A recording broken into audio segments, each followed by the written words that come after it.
एक इंसान जो जन्मा है उसका उस जन्म का दायित्व क्या है, कर्तव्य क्या है या कर्म क्या है। तो हर इंसान के पास एक कुंभ है निर्माण करना। तो ये जीवन हम लोग को इसलिए मिला कि हम लोग निर्माण कर सके। ये उस व्यक्ति को पता कैसे लगेगा कि मैं किस निर्माण के लिए पंच तत्व से निर्मित ये शरीर है। AI आ गया है, आप जानते हो, वो टेक्नोलॉजी बढ़ गई। तो जिसका निर्माण तुम लोग आज देख रहे हो, हम लोग लाखों वर्ष पहले इसका निर्माण कर चुके हैं। यहाँ कहीं ना कहीं अंत है और जब इसका अंत होगा तो वहां से फिर प्रारंभ होगा। जय भवानी सभी YouTube के और Instagram के लोगों की तरफ से। मैं आज गुरुजी के पास आया हूँ जिनका नाम परमहंस त्रिजटा अघोरी है, और मैं अपने थ्रू और गुरुजी के माध्यम से आप तक कुछ ऐसी बातें पहुँचाना चाहता हूँ जो आपकी भी मदद करेंगी और आने वाली जनरेशन को भी। गुरुजी, मेरा आपसे सबसे पहले तो नमन है।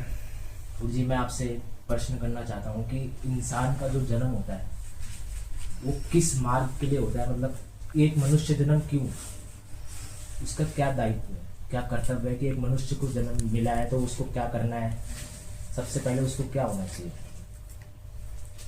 हम अघोर मार्गीय लोग हैं और सिद्ध आश्रम से कनेक्टेड हैं। आपका प्रश्न बहुत रोचक है। आपने पूछा कि एक इंसान जो जन्मा है उसका उस जन्म का दायित्व क्या है, कर्तव्य क्या है या कर्म क्या है। जी। मैं इसके पहले भी एक इंटरव्यू में बोल चुका हूं कि हम लोग पृथ्वी पर आए हैं कुछ निर्माण करने के लिए। जैसा कि अभी मैं आपको एक उदाहरण के मार्फत समझा सकता हूं। इलाहाबाद में, प्रयागराज में कुंभ लगा था। तो हर इंसान के पास एक कुंभ है जहां अमृत के कुछ बूंदे हैं। उस अमृत के बूंद के द्वारा वो निर्माण कर रहा है ना, तो हमारा उद्देश्य है निर्माण करना। तो ये जीवन हम लोगों को इसलिए मिला कि हम लोग निर्माण कर सके और एक ऐसे परिवेश में निर्माण करके दे जैसे राजा दशरथ ने निर्माण करके दिया। उस तरह का निर्माण का अवस्था हमारे अंदर होना चाहिए। जैसे कि आपने जो अभी बताया उस हिसाब से कुछ लोगों को ये बात नहीं समझ में आई होगी। अब जैसे मैं एक और इसको थोड़ा बारीक से पूछना चाहूँगा, जो इस शरीर दिया जाता है, इस शरीर और आत्मा जो हमें इस शरीर को एक मान लो किराए के घर की तरह जो दिया जाता है, ये जो आपने बताया कि निर्माण के लिए दिया जाता है, तो ये उस व्यक्ति को पता कैसे लगेगा कि मैं किस निर्माण के लिए हूँ। आप कोई किराए के मकान पे नहीं है, आप कोई किराए के मकान पे नहीं है। एक बात तो स्पष्ट जान लीजिए, पंच तत्व से निर्मित ये शरीर है। 5 तत्व, भौ से भूमि, भौ से गगन, भौ से वायु, ऐसा आग, नौ से नील, पंच तत्व रहित शरीर है। और इस पंच तत्व रहित शरीर में जिस आत्मा की बात आप कर रहे हैं, इस आत्मा को आप एक ट्रांसपेरेंट सूक्ष्म रूप से अगर दर्शन के छात्र के अनुसार सोचिएगा तो आप जान पाइएगा कि कई सौ भेनों, कई लाख, कई करोड़ भेनों के संग रहित इस मांस हाड़ के शरीर में, पंच तत्व के शरीर में, जहां पानी भी है, आग भी है, सब कुछ के रहने के बावजूद उस उज्जवल शरीर को प्रज्वलित करने के लिए उस परमात्मा द्वारा एक आत्मा का निर्माण करके अंदर दिया गया है। और इसको और विस्तार से अगर हम लेके जाए तो मैं आपको फिर बताऊंगा। आज से 80 के दशक, 70-80 के दशक में एक संत हुए थे जिनका नाम था ओशो। उनकी एक बहुत चर्चित किताब है संभोग से समाधि तक, अर्थात निर्माण से अंत तक। तो यही जीवन का परिचर्चा है।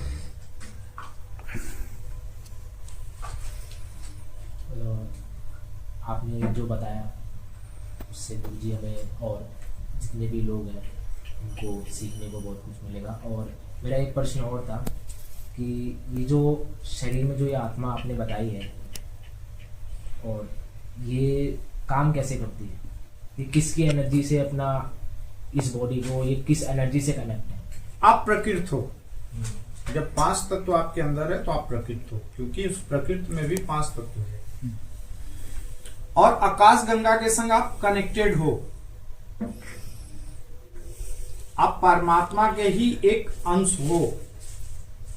पंच तत्व यहीं रह जाता है, और वो आत्मा जब परमात्मा में विलीन होता है फिर निर्माण का अवस्था शुरू होता है। यही जीवन चर्चा है। जैसे गंगा का पानी गौमुख से शुरू हो रही है, किंतु कहीं स्थिर है क्या? जहां भी गई है वो निर्माण करते हुए आगे बढ़ रही है। उसी तरह ये जीवन अवस्था है। हम जैसे जैसे चल रहे, निर्माण करते करते आगे बढ़ रहे हैं। अब जैसे कि अब ये AI आ गया है, आप जानते हो, अब टेक्नोलॉजी बढ़ गई है, और धर्म कर्म में आपको ये मालूम है कि हम इतना इन्वॉल्व नहीं हो पा रहे हैं कि लोग ज़्यादातर किताबी दुनिया, इस दुनिया में इतने फंस गए हैं, वो इस मार्ग को लेते हुए संसार में रहते हुए कैसे करना चाहेंगे? इसके ऊपर आप क्या बताना भाई देखो, धर्म का अर्थ समझना होगा। धर्म का अर्थ होता है धारण करना, कितनी मेरी क्षमता है। जहां तक AI टेक्नोलॉजी का सवाल है, तो जिसका निर्माण तुम लोग आज देख रहे हो, हम लोग लाखों वर्ष पहले इसका निर्माण कर चुके हैं। अगर मार्कंडेय ऋषि का दुर्गा सप्तशती अगर पढ़ोगे तो आपको समझ में आएगा कि आकाश गंगा में माता दुर्गा का महिषासुर के संग युद्ध, कभी वो आकाश में छिप जा रहा है, कभी आकाश से बाहर आ जा रहा है। ये आई दुनिया है क्या? छलावा है। एक अदृश्य को दृश्य दिखा के फिर अदृश्य में परिणित कर देना, यही तो ये आई है एडवांस टेक्नोलॉजी का सिस्टम। तो उसी सिस्टम को थोड़ा सा विस्तार देकर, थोड़ा सा डेवलप करके लाके खड़ा किया है। जैसे उदाहरण के तौर पर अगर हम आपको बोले कि हम सुने थे ऋषि मुनि लोग वायु मार्ग की क्रिया करते हैं, वायु मार्ग की क्रिया करते हैं, किंतु आज के एडवांस युग के लोगों को बोलो तो बोलेगा देखो ये टोपी पहना रहा है। ठीक है, अंधविश्वास। आप मोबाइल यूज कर रहे हो ना, मोबाइल, इसमें कोई वायर है क्या? नहीं है ना। अमेरिका में बैठा हुआ आदमी आपको व्हाट्सएप में कॉल कर रहा है, आप भारत में बैठ के उससे बात कर रहे हैं, तो ये वायु मार्ग की क्रिया है ना, यंत्र के रूप में। तो इसी तरह हमारा सनातन संस्कृति इतना एडवांस था कि हम लोग वायु मार्ग की क्रिया से एक दूसरे से बात कर लेते थे, एक दूसरे जगह पर जा सकते थे। और आज भी बहुत सारे संत हैं ऐसे। उदाहरण के तौर पर देवराहा बाबा थे, नीम करौली बाबा थे, विशुद्धानंद जी थे। मैं तो अपने विषय में नहीं बोल पाऊंगा कि मैं उस स्तर तक पहुंचा हूं कि नहीं पहुंचा, ये मुझे नहीं पता, ये मेरे शिष्य लोग जानते होंगे। जैसे आपने बताया कि ये अब यंत्र बन गया है, तो मतलब जो मेरा क्वेश्चन था उसका आंसर मेरे को जैसे मिल चुका है कि इंसान जो निर्माण कर रहा है वो उस प्रक्रिया को एक सीमित यंत्र बन गया है, जो पहले मतलब हम एक खुले हुए अवस्था में थे।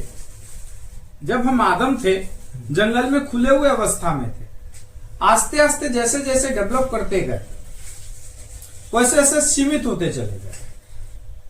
और जब सीमित होते गए तो एक समय था कि हम लोग एक बड़े से परिवार में रहते थे। अभी किंतु परिवार सीमित हो रहा है, छोटा हो रहा है। उसी तरह जितना आप विकसित होते जाइएगा उतना छोटा होते चले जाइएगा। ये किंतु निर्माण का अवस्था नहीं है, यहां कहीं ना कहीं अंत है, और जब इसका अंत होगा तो वहां से फिर प्रारंभ होगा। तो जो हमारी तरह, मेरी तरह जो युवक हैं, तो उनके लिए आप क्या बोलना चाहेंगे कि वो अपने संसार में रह के इन चीज़ों को प्राप्त करें, कि संसार के अपना परिवार छोड़ के, इस बारे में आप जैसे बहुत लोग छोड़ दें कि मैं छोड़ के पहाड़ों में चला जाऊं, या मैं इसके संग आपके संग एक मत नहीं हूं।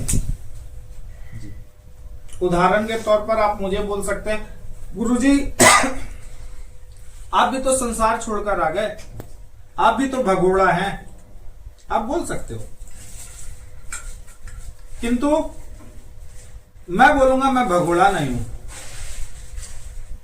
जैसे अघोड़ी हूं, उदाहरण देता हूं, संसार में बैठा हूं तो अघोड़ी हूं, संसार में हूं तो शिव हूं। क्योंकि वैराग्य मेरा जीवन है, संसार मेरा कर्म है। तो मैं आज के जो सिचुएशन है कि लोग संसार छोड़ के वैराग्य की ओर जा रहे हैं, वो प्राप्ति के लिए वैराग्य की ओर नहीं जा रहे हैं, फिर उस वैराग्य से वो वापस उसी संसार में लौट रहे हैं। वैराग्य है क्या?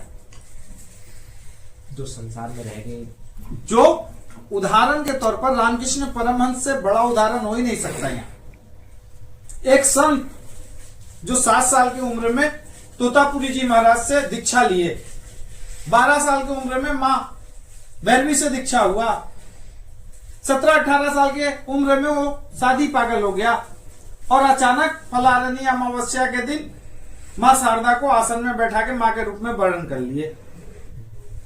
तो हम संसार में हैं तो संसारिक हैं, और संसार में बैठे हैं तो अविनाशी हैं, अघोरी हैं, वैरागी। तो हर क्षेत्र में कर्म प्रधान है कि आपको कहीं ना कहीं कर्म करके ही निकलना है। जी, ये आपकी जो बात सुन के ऐसा लग रहा है आपने कहाँ से सीखा है इतना सारा ज्ञान? ये मतलब आपके जो गुरु रहे होंगे कोई, उनके बारे में कुछ वर्णन करना चाहेंगे आप? सीखना आज भी मैं सीख रहा हूं। मैं तुच्छ अघोड़ी हूं, बहुत छोटा अघोड़ी हूं। जी जी। मेरे जो गुरु हैं वो अघोड़ सम्राट हैं, परमहंस त्रिजटा अघोड़ी जी, सिद्धाश्रम वासी हैं, ज्ञानगंज वासी हैं। आज भी वो काली पहाड़ी में स्थित है, 650 साल उनकी उम्र है लगभग। उनके सानिध्य में 12 साल रहने का मुझे सौभाग्य प्राप्त हुआ है। और रह गया ज्ञान, तो ज्ञान का अंत नहीं है। रोज अघोड़ी का मतलब कोई बैरागी नहीं, कोई सन्यासी नहीं है।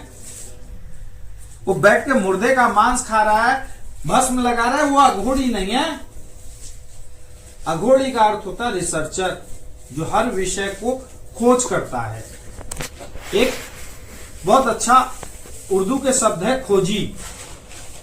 खोजी का अर्थ होता है नापुंसक या हिजड़ा, जो अपने मार्ग में खुद को खोजी बना दिया, उसी क्षेत्र को खोजते हुए आगे विस्तार रोज सीखने का चेष्टा कर रहा है, वह है रिसर्चर, यानी वो है अघोरी। तो हमारा आज भी कार्य कि मैं खोज रहा हूं, मैं खोजी हूं, रिसर्चर हूं। आज भी सीख रहा हूं कि निर्माण का रूप प्रारूप क्या है, क्योंकि मैं तुच्छ अघोरी हूं। जैसा गुरुजी ने बताया, आप लोगों ने देखा कि गुरुजी के पास इतना ज्ञान होने के बाद भी वो अपने आप को तुच्छ बता रहे हैं। गुरुजी, मैं आपके पास फिर आऊँगा एक बारी इंटरव्यू लेने,